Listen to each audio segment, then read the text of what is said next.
Hai guys, kembali lagi bareng gua di Baraya Anime. Gimana kabar kalian semua? Wahai para penikmat konten spoiler, semoga kalian selalu diberi kesehatan, dilimpahkan rezekinya, dan dipermudah segala urusannya. Di video kali ini, gua mau nerusin kisah perjalanan Mukoda di dunia isekai.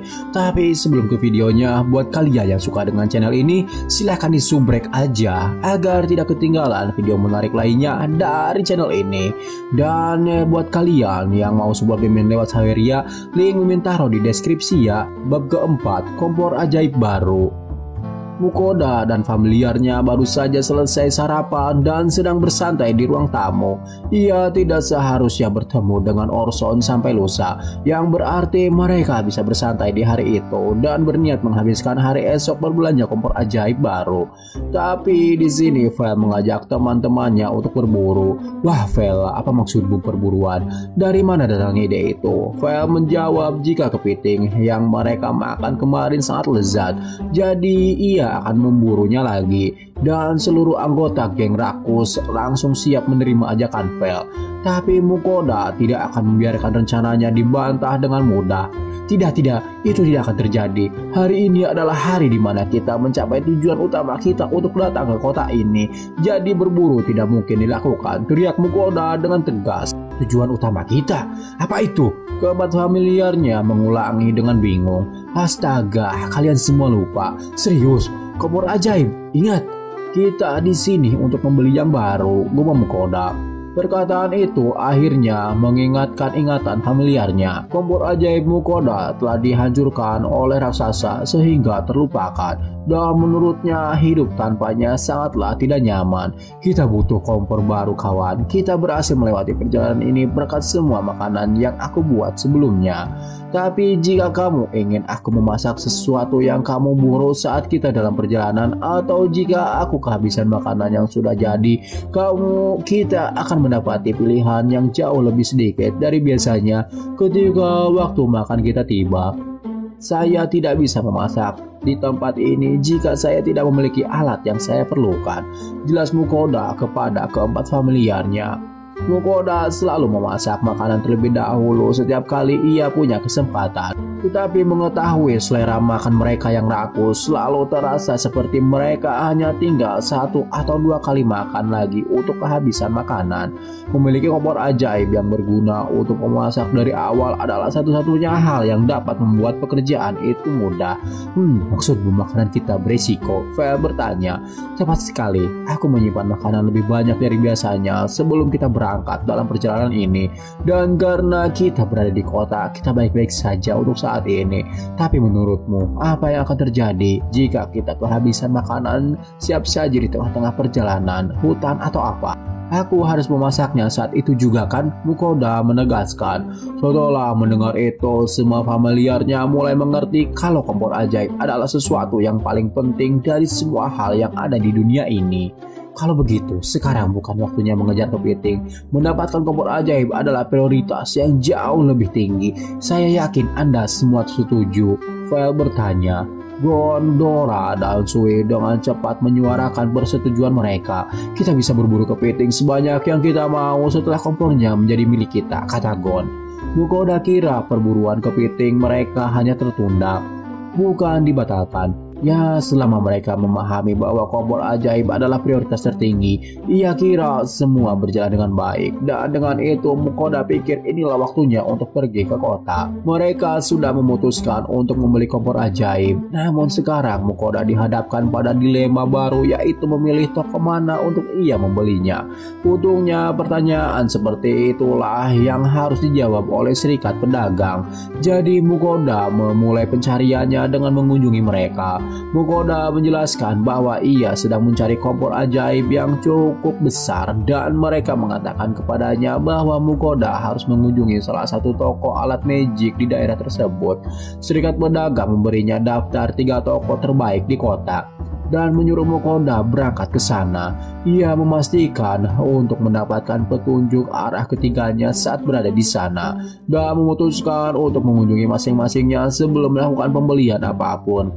Yang pertama adalah toko bernama Wildner Magic Tool yang jaraknya 2 blok dan belok kiri dari Guild Merchant. Saat Mukoda berjalan ke sana, familiarnya mengikuti di belakang. Mukoda pun memperhatikan bahwa orang-orang di sekitar mereka memberinya tempat yang sangat luas.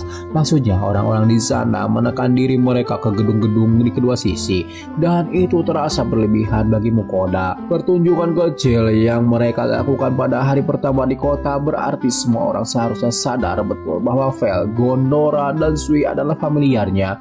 Tapi ya, Mukoda melirik dari balik bahunya ke arah teman seperjalanannya yang sangat banyak. "Ada apa?" Vel bertanya. "Wah, tidak apa-apa," timbal Mukoda. Mukoda tidak bisa menyalahkan siapapun karena pasti mereka panik ketika seekor serigala raksasa dan seekor naga sedang berjalan di depan mereka. Ia rasa seharusnya bersyukur mereka tidak membuat keributan kali ini. Tidak lama kemudian mereka tiba di toko alat ajaib Welder. "Oke, ini seharusnya tempatnya," kata Mukoda. "Kalau begitu kita tunggu di luar saja," kata Gon sambil melirik ke dalam. Toko itu penuh dengan barang dan tidak ada ruang untuk orang sebesar dia atau Vel. Familiarnya yang lain sepertinya juga menyadarinya dan mengantri di pinggir jalan untuk menunggu. Melihat keempat orang itu berkeliaran mungkin menyusahkan dari sudut pandang penduduk setempat. Tapi Mukoda rasa ia hanya harus berharap mereka memberinya izin. "Aku akan pergi secepat mungkin," katanya lalu melangkah masuk. Tidak lama setelah Mukoda memasuki toko, seorang penjaga toko datang untuk menyambutnya. "Hari baik untuk Anda, dapatkah saya membantu Anda menemukan sesuatu?" dia bertanya. Sebenarnya ya aku sudah mencari kompor ajaib," kata Mukoda. Lalu memberinya irisar tentang spesifikasi kompor yang telah ia gunakan sampai saat itu dan bertanya apakah dia punya stok yang sama bagusnya atau lebih bagus dari yang dimilikinya. Penjaga toko itu mengerutkan kening. "Saya takut untuk mengatakan bahwa kami harus melakukan pemesanan khusus untuk kompor yang sesuai dengan kebutuhan Anda," jelasnya. Ya, menurut Mukoda itu masuk akal. Kompor ajaib yang ia beli di Dolan rupanya hadir hanya untuk menarik pelanggan yang penasaran seperti apa bentuk kompor ajaib model terbaru itu. Itu hanyalah sebuah pajangan, bukan sesuatu yang ingin mereka jual. Sementara itu, mereka memberi tahu Mukoda bahwa satu-satunya kompor ajaib yang mereka miliki saat ini adalah model yang paling populer, yang hanya memiliki 2 pembakaran. Mendapatkan sesuatu yang lebih besar dari itu berarti melakukan pemesanan khusus, dan meskipun si penjaga toko bisa melakukannya untuknya, itu akan memakan waktu hampir 1 tahun untuk memenuhinya. Sayangnya hal itu mengesampingkan tokonya dan Mukoda pun pamit. "Oke teman-teman, waktunya bergerak," kata Mukoda sambil melangkah keluar. Mereka pun pergi ke toko selanjutnya. Mukoda hanya berharap dapat menemukan sesuatu di tempat berikutnya. Mukoda pun memimpin familiarnya ke toko berikutnya. Toko itu bernama Rigonic Magic Tool. Tapi sama seperti di Wilderness, mereka dengan menyesal memberitahunya bahwa mereka tidak bisa membantu Mukoda karena mereka juga hanya menyediakan model 2 toko yang paling populer dan harus memesan kalau yang lebih besar. Ya, menurut Mukoda ini tidak terlihat bagus. Kalau terus begini, ia mungkin harus pergi jauh ke ibu kota. Mukoda mencoba memikirkan semuanya, namun pemikiran sebanyak apapun tidak dapat membuat toko lokal menjual produk yang tidak mereka miliki. Yang bisa dilakukannya hanyalah menaruh harapan pada toko terakhir dalam daftarnya, sebuah tempat bernama Alat Ajaib Alvaro. Orang-orang di Guild Pedagang telah memberitahunya bahwa itu adalah toko terbesar dari 3 toko yang mereka rekomendasikan. Jadi Mukoda masih memiliki sedikit harapan bahwa semuanya akan berjalan baik dan berdoa agar mereka mendapatkan apa yang ia inginkan saat memimpin partinya menuju toko tersebut. "Ini pasti tempatnya," kata Mukoda sambil menelan ludah dengan gugup. Orang-orang di Guild tidak bercanda ketika mereka mengatakan itu adalah toko alat magic terbesar yang pernah ada. Mukoda meninggalkan familiarnya di jalan dan menuju ke toko. Seorang penjaga toko segera datang untuk membantunya dan Mukoda menjelaskan jenis kompor ajaib apa yang ia cari. Penjaga toko mendengarkan dengan penuh perhatian lalu tersenyum. "Ya, ini hari keberuntunganmu Tuan," dia berkata. "Kebetulan kami memiliki stok kompor ajaib yang tidak hanya memenuhi kebutuhan Anda, tetapi juga melebihi kebutuhan Anda," katanya. Serius, bisakah saya melihatnya? Teriak Mukoda. Harapannya meroket dalam sekejap. Penjaga toko terkekeh lalu membawanya ke tempat penyimpanan tempat kompor tersebut disimpan. Setelah sampai, pandangannya melotot melihat kompor ajaib yang begitu besar, bahkan mengkerdilkan sebagian besar kompor komersial lainnya. Itu membuat kompor ajaib lamanya menjadi malu dan memiliki 6 pembakaran. Ditambah fitur yang bahkan tidak pernah Mukoda impikan. Ada 2 pennya. Ia dengan gembira dan secara tidak sengaja berseru, "Memang benar, Anda bisa memanggang 2 Socrates Otto sekaligus dalam keindahan ini jika Anda mau," kata penjaga toko. Beralih ke promosi penjualan tanpa henti.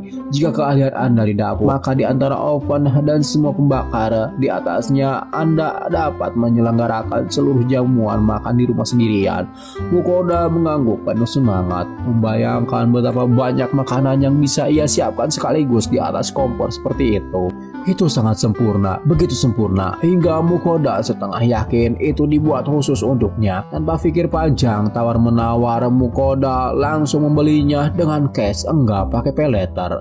Namun si penjaga toko langsung bengong karena Mukoda membeli barang semahal itu tidak menggunakan pay letter. Ia pun sekali lagi memastikan, "Apakah Anda yakin tuan? Belum tanya berapa biayanya juga kan?" ujarnya. Secara teknis, Mukoda adalah petualang rank S, jadi percayalah, ia punya banyak uang. Familiarnya telah memberinya gaji yang besar dan mengingat Mukoda membutuhkan kompor ajaib untuk memasak makanan mereka, ia berpikir bahwa membeli yang itu, tidak peduli berapapun harganya, itu akan menjadi cara agar Mukoda dapat membalas budi familiarnya kembali dengan makanan mereka. "Petualang peringkat S," kata si penjaga toko. "Permintaan maaf saya kalau begitu, kami bisa segera menangani pembayarannya." Ternyata kompor ajaib itu berharga 1.200 koin emas. Memang harganya mahal, tetapi mengingat kemampuan kompornya, Mukoda tidak bisa menyebutnya terlalu mahal. Kompor ajaib terakhir yang ia beli harganya 860 emas, dan yang ini sepertinya merupakan peningkatan yang proporsional. Mukoda langsung melunasi tagihannya. Dan si penjaga toko tampak berseri-seri ketika Mukoda membayar seluruh tagihannya sekaligus. "Di mana saya harus mengatur pengiriman kompornya tuan?" penjaga toko bertanya. "Oh, kamu tidak perlu repot, aku punya item box," kata Mukoda membalas, lalu menyimpan kompor ajaib barunya di item box. Setelah mendapatkan kompor ajaibnya, seluruh beban yang menumpuk seakan terasa hilang. Mukoda hampir tidak percaya bahwa ia berhasil mendapatkan kompor sebagus itu. "Aku benar-benar tidak percaya kamu mempunyai benda ini," kata Mukoda. Karena semua orang memberitahunya bahwa jika ia ingin kompor yang sebesar itu, Mukoda harus memesannya secara khusus. "Ya, kebetulan saja," kata si penjaga toko sambil memberikan penjelasan. Dia menjadi banyak bicara setelah menyadari betapa besarnya rezeki nomplok yang telah ia terima. Dia dengan senang hati memberitahunya bahwa kompor ajaib yang Mukoda beli sebenarnya telah dipesan khusus oleh seseorang bangsawan. Namun ketika kompornya sudah selesai dibangun, sang bangsawan memutuskan bahwa dia ingin mengubah sepenuhnya spesifikasi pesanannya. Biasanya mengubah pesanan seperti itu akan mengharuskan membayar penuh biaya produksi untuk barang sebelumnya. Tapi si bangsawan itu telah memutuskan bahwa karena secara teknis belum selesai, dia tidak diwajibkan untuk melakukannya, dan toko telah menemukan diri mereka dalam kerugian. Mereka tidak punya pilihan selain menanggung sendiri tagihan kompor yang sekarang tidak diklaim tersebut. Pada akhirnya toko tersebut hanya memiliki barang dagangan yang sangat mahal dan tidak ada harapan untuk menjualnya, sampai Mukoda muncul dan membelinya di tempat. Kejadian itu merupakan sebuah bencana jika dilihat dari sudut pandang pihak toko. Namun ini merupakan sebuah keberuntungan yang fenomenal bagi Mukoda. Saat ia meninggalkan toko, penjaga toko melihatnya keluar dan mengucapkan terima kasih dengan membungkuk sangat dalam. Mukoda lalu melihat Vel, Gon, Dora, dan Sui gelisah sambil menunggu. Mereka sudah benar-benar memahami bahwa Mukoda tidak bisa memasak kecuali menggunakan kompor. "Jadi bagaimana kompornya?" Vel bertanya saat melihat Mukoda berjalan ke arah mereka. Dengan senang Mukoda memberitahu kalau ia telah mendapatkan apa yang ia cari. "Oh, luar biasa, bagus sekali tuanku," kata Gon. "Oh, kami kembali makan enak dimanapun kami berada," teriak Dora. Saat mereka tiba di rumah, Mukoda langsung menguji kompor ajaib barunya dengan membuatkan mereka makanan. Saat itu masih terlalu dini untuk makan malam, jadi ia punya banyak waktu untuk menyiapkan hidangan rumit yang ada di pikirannya sejak ia menyimpan sebagian kepiting rebus. Parti rakusnya tanpa patah hati ketika Mukoda memberitahu mereka bahwa ia perlu waktu beberapa saat untuk menyelesaikan masakannya. Jadi Mukoda membawa beberapa mangkuk daging sapi bawah tanah yang sudah jadi untuk sedikit menahan rasa lapar mereka. Mangkuk-mangkuk tersebut ditumpuk cukup tinggi untuk memberi makan beberapa orang biasa. Tapi dari sudut pandang familiarnya itu adalah cemilan terbaik. Bagaimanapun itu sudah cukup untuk memberinya waktu yang Mukoda butuhkan. Jadi semuanya berhasil. Sementara mereka menghabiskan makanan pembuka mereka, Mukoda mulai membuat hidangan spesial yang telah ia rencanakan untuk makan malam. Kroket, kepiting, dan krim. Ia sudah beberapa kali menerima kepiting kalengan dari kenalannya di dunia lamanya dan menggunakannya untuk membuat kroket sendiri. Mukoda bisa saja mendapatkan dari toko online-nya, tetapi membuatnya sendiri, Mukoda bisa menyesuaikan rasio kepiting dan krim sesuai keinginannya. Dan tidak ada yang menandingi kroket yang diisi dengan kepiting dalam jumlah yang banyak. Membuatnya dengan kepiting ini menurut Mukoda akan lebih enak lagi. Kroket krim dengan kepiting kalengan di dalamnya sudah luar biasa. Jadi ia bahkan tidak bisa membayangkan betapa enaknya kroket krim dengan daging kepiting berseket gila yang sangat lezat di dalamnya. Faktanya hanya mencoba membayangkannya saja sudah membuatnya ngiler. Tidak, hentikan. Ada hal yang lebih penting untuk dilakukan. Misalnya mulai memasak. Mukoda menyadarkan dirinya sendiri. Rumah yang ia sewa memiliki dapur yang sangat berguna dengan kompor ajaib yang dapat menyelesaikan pekerjaannya. Tetapi tentu saja Mukoda mengabaikan sepenuhnya dan memilih untuk mencoba kompor barunya. Ia juga mengeluarkan peralatan dapur lainnya, yaitu lemari es ajaib yang ditemukan di tumpukan harta karun Raja Bandit. Mukoda juga telah memperoleh dan memasang jenis batu ajaib yang diperlukan untuk memberi daya pada kompornya, sehingga siap digunakan kapanpun ia menginginkan. Di persewaan juga ada salah satu di dapurnya, tapi ukurannya cukup kecil. Tapi Mukoda memutuskan untuk menggunakan miliknya sendiri, memikirkan tentang batu ajaib mengingatkannya pada kejadian sehari sebelumnya. Patua Gon bertanya apakah Mukoda keberatan jika dia memakannya. Mukoda pun menyuruhnya untuk memakannya tanpa terlalu memikirkannya. Hanya untuk terkejut ketika Mukoda melihatnya meremukkan batu itu hingga berkeping-keping dan menelannya. Lalu Mukoda bertanya kepadanya apakah batu ajaib rasanya enak. Dan dia menjelaskan bahwa rasanya tidak terlalu enak, tapi memakannya akan menambah kekuatan sihirnya. Gon memiliki cukup banyak sihir bawaan sehingga melakukan hal itu tidak ada gunanya. Tapi sepertinya dia masih merasakan keinginannya untuk sesekali mengemil batu sihir. Mukoda belum pernah mendengar ada orang yang memakan batu sihir sebelumnya. Jadi ia bertanya pada familiarnya yang lain apa pendapat mereka tentang hal itu. Vel memberitahunya bahwa dia pernah memakannya beberapa kali sebelum dia bertemu dengan Mukoda, sama seperti Gon. Tapi dia tidak mau menyia-nyiakan selera makannya akhir-akhir ini. Dia menjelaskan bahwa dia benci betapa berpasirnya benda-benda itu di mulutnya sambil terus merengut. Dan Mukoda tidak terkejut sama sekali mengingat benda-benda itu kita tahu itu adalah batu. Dora sebaliknya sangat tidak tertarik memakan batu sihir dan memang selalu begitu. Dia pernah mencobanya ketika cadangan sihirnya hampir habis. Tapi gigi naga piksinya tidak mampu membuat penyok batunya. Tampaknya hanya monster dengan rahang seperti Vel dan Gon yang mempunyai peluang untuk memakan batu ajaib. Rupanya dia juga pernah mencoba menelannya satu buah utuh, tapi hal itu membuatnya sakit perut yang sangat parah sehingga dia bersumpah tidak akan pernah mencobanya lagi. Mukoda tidak menanyakan beberapa besar batu yang dimaksud, tapi mengingat betapa kecilnya Dora, rasanya hampir semua batu sihir akan terlalu besar untuknya. Sui tentu saja bertemu dengan Mukoda dan Vel tidak lama setelah kelahirannya dan belum pernah memakan batu ajaib sebelumnya. Saat Mukoda mengangkat topiknya, dikatakan bahwa Sui akan memakannya jika ia menginginkannya.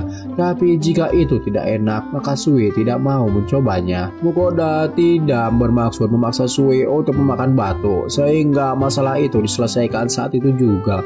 Bahkan Gon pun tampaknya tidak menikmati memakannya. Dia hanya melakukannya, memakan batu sihir kepiting itu karena sudah ada di mulutnya. Dan meludahkannya bukanlah perilaku yang baik. Mempertimbangkan bahwa mereka mendapatkan harga yang cukup layak ketika Mukoda menjualnya ke kuil, dan ia dapat menggunakan uang itu untuk membeli makanan yang jauh lebih enak. Mereka memutuskan tidak akan memakan batu sihir adalah hal yang terbaik di masa depan. Bagaimanapun juga Mukoda sedikit senang dengan kenyataan bahwa meskipun menghabiskan setiap hari bersama familiarnya, Mukoda masih sesekali menemukan hal-hal baru tentang gaya hidup mereka. Ups, ini bukan waktunya untuk mengenang, cuma Mukoda yang sadar saat ini ia memiliki banyak pekerjaan yang harus diselesaikan. Mukoda hanya bisa membayangkan betapa menjengkelkannya keempat familiarnya itu jika ia tidak selesai membuat makanan malam tepat waktu. Untuk memulainya, Mukoda membuka supermarket olehnya dan membeli bahan-bahan yang ia tidak miliki. Walaupun dalam kasus ini ternyata hanya mentega dan susu. Setelah itu ia bersiap untuk memasak. Tapi sebelum itu Mukoda memakai sarung tangan karet, mengeluarkan sisa kaki kepiting pengamuk gila dan mengeksekusinya. Mencincang beberapa bawang bombay yang ditanam khusus oleh Alban. Bawang yang berasal dari kebunnya memiliki rasa manis yang luar biasa saat dimasak. Dan karena Mukoda sering menggunakan bawang dalam makanan yang ia buat, kemudian mengolesi minyak ke wajan yang cukup banyak, memasukkan bawang bombay cincang dan membiarkannya ditumis sampai lunak. Lalu tambahkan daging rajungan, tumis sebentar, bumbui dengan garam dan merica, dan akhirnya tuangkan white wine sebelum digoreng lagi sehingga alkoholnya habis. Selanjutnya Mukoda harus membuat saus bechamel, memasukkan sedikit tepung, mengaduknya terus menerus untuk memastikan tepung tidak gosong saat dimasukkan ke dalam mentega. Bahan terakhir yang dimasukkan adalah susu yang ia tambahkan bertahap sambil diaduk kuat-kuat setiap kali. Setelah saus mulai mengental, Mukoda menambahkan sisa susu dan memasakkannya sebentar lagi. Sekarang mengaduknya agar tidak gosong. Tak lama kemudian kuahnya menjadi sangat kental dan halus. Lalu masukkan ke dalam tumisan bawang bombay dan daging kepiting. Bumbui sedikit dengan garam dan merica sebelum diaduk beberapa saat lagi hingga semuanya merata. Lalu tuangkan ke dalam nampan yang sangat dangkal. Biarkan agak dingin, tutupi dengan bungkus plastik dan masukkan ke dalam lemari es hingga dingin selama 1 jam. Singkat cerita, sekarang Mukoda hanya perlu menyiapkan semuanya. Ia meletakkan kubis dan tomat di atas piring, lalu menumpuk kroket kepiting dan krim dalam piramida yang sangat memuaskan di sampingnya. Dan dengan itu, makan malam sudah siap. Mukoda harus secepatnya memberi party rakusnya makan sebelum mereka mati kelaparan. Apa itu? Vel bertanya, yang mulai merengut kesal begitu dia melihat kubis dan tomat di piring yang Mukoda bawa untuknya. Itu kroket kepiting dan krim. Sayurannya cuma hiasan, aku tahu, tapi makan saja dulu. Dengan begitu mereka tidak akan berbuang percuma, jelas Mukoda. Vel terus merajuk tentang hal itu, tapi dia menuruti sarannya lalu memakan kubis dan tomatnya dalam sekali suap, membuang ke perut makanan yang tidak ia sukai sehingga dia bisa beralih ke makanan yang enak. Apakah Anda mengatakan kepiting dan krim, tuanku? Maksudmu hidangan ini berisi kepiting kemarin? Tanya Gon. Itu benar, ini penuh dengan daging kepiting berseker gila. Mereka sangat enak, percayalah, Mukoda membalas. Sial, ini sangat enak, renyah, meleleh, dan rasanya sama lezatnya dengan kepiting kemarin. Aku serius dengan hal ini, kata Dora saat dia mengambil gigitan pertamanya. Menurut Gon, itu sungguh luar biasa nikmat. Ia belum pernah makan yang seperti itu sebelumnya. Tentu saja rasanya semua yang Mukoda berikan kepadanya merupakan pengalaman baru. Gon cukup yakin sekarang bahwa ia tidak akan pernah bosan dengan perjalanan mereka bersama. Betapa senangnya Gon telah menjalin kontrak dengan Mukoda. Perkataan itu terdengar hampir terharu saat dia memakan kroket satu demi satu. Tentu saja pilihannya untuk mengikuti Mukoda telah meningkatkan beban kerja Mukoda yang lumayan sebagian besar, tapi Mukoda memutuskan untuk tidak menyebutkannya. Aku minta beberapa detik, tentu saja tanpa tanaman yang menyertainya, kata Vel sambil menorong piringnya yang sudah dijilatnya hingga bersih ke arah Mukoda. Dia tidak memberinya kesan tentang kroketnya, tapi mengingat betapa cepatnya dia memakannya, Mukoda merasa aman dengan asumsi dia adalah penggemarnya.